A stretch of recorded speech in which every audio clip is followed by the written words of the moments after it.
बिहार जैसे राज्य में मुखिया पति शब्द बहुत आम है। 2006 से आरक्षण के बावजूद बिहार में मुखिया पति का बोलबाला जारी है। सत्ता में बैठी महिलाओं के पति जनप्रतिनिधि तो नहीं है, लेकिन उनकी हनक किसी बड़े नेता से कम नहीं। पंचायत स्तर पर ये निर्वाचित प्रतिनिधियों की तरह काम करते हैं। सिग्नेचर के अलावा राज्य में इनका मूल्य लगभग बराबर है।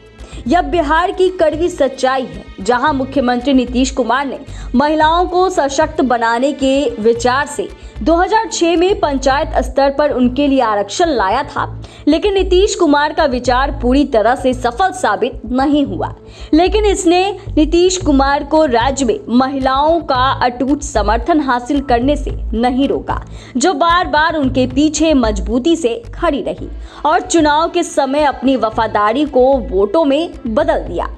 नीतीश कुमार ने सुनिश्चित किया कि राज्य में महिला सशक्तिकरण के लिए विभिन्न योजनाएं शुरू करके अपने महत्वपूर्ण वोट बैंक को खुश रखा जाए। उन्होंने महिलाओं को पंचायत स्तर पर आरक्षण के अलावा नौकरियों में भी आरक्षण दिया। उन्होंने इंटरमीडिएट पास करने और ग्रेजुएशन की पढ़ाई पूरी करने पर छात्राओं को नकद इनाम देने की घोषणा कर उन्हें सशक्त बनाया।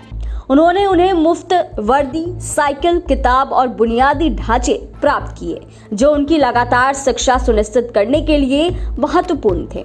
बिहार के मुख्यमंत्री के रूप में उनके पहले कार्यकाल में लिए गए इन सभी निर्णयों का उन्हें 2010 के विधानसभा चुनाव में बड़ा लाभ मिला, जब उनकी पार्टी ने बिहार में 118 सीट जीती। वहीं अब नीतीश की पार्टी का कहना है कि मोदी सरकार भी उसी रास्ते पर चल रही है और महिला आरक्षण बिल संसद के दोनों सदनों में पास करा चुकी। ऐसे में बीजेपी को अगर महिलाओं का समर्थन मिल गया तो 2024 में लोकसभा चुनाव जीतने के लिए जातिगत संयोजन पर निर्भर रहने की जरूरत नहीं होगी। आपको बता दें कि 2006 के बाद मुखिया, सरपंच, वार्ड पार्षद और अन्य की सीटें महिलाओं के लिए आरक्षित कर दी गई। हालांकि पुरुष उम्मीदवार उन सीटों से चुनाव लड़ने के लिए अपनी पत्नी को लेकर आए। महिला उम्मीदवार आरक्षित सीटों पर चुनाव लड़ती हैं, लेकिन उनमें से अधिकांश अपने पतियों के हाथों की कठपुतली से ज्यादा कुछ नहीं है।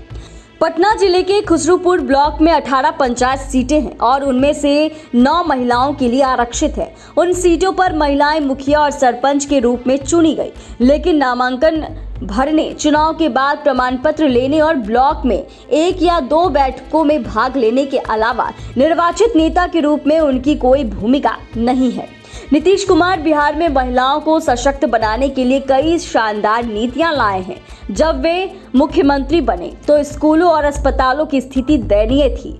लोग अपने मवेशियों को स्कूलों और अस्पतालों के परिसर में रखते थे। नीतीश कुमार ने शिक्षण संस्थानों के भवनों का जीर्णोद्धार कराया, लेकिन फिर भी छात्रों की स्कूल जाने में ज्यादा रुचि नहीं रही। फिर उन्होंने मुफ्त वर्दी की शुरुआत की, किताबें दी और खिचड़ी नीतियां लाई जो छात्रों को आकर्षित करती है। उन्होंने लड़कियों को हाई स्कूल जाने के लिए प्रोत्साहित करने को लेकर साइकिल नीति शुरू की। उन्होंने बैंकों से न्यूनतम ब्याज पर ऋण प्राप्त करने के लिए जीविका दीदी की अवधारणा भी शुरू की और ये कदम उनके लिए महिलाओं को सशक्त बनाने के एक उपकरण में बदल गए। लेकिन यहाँ सवाल यह उठता है कि क्या पंचायत स्तर पर महिलाओं के लिए आरक्षण सफल है?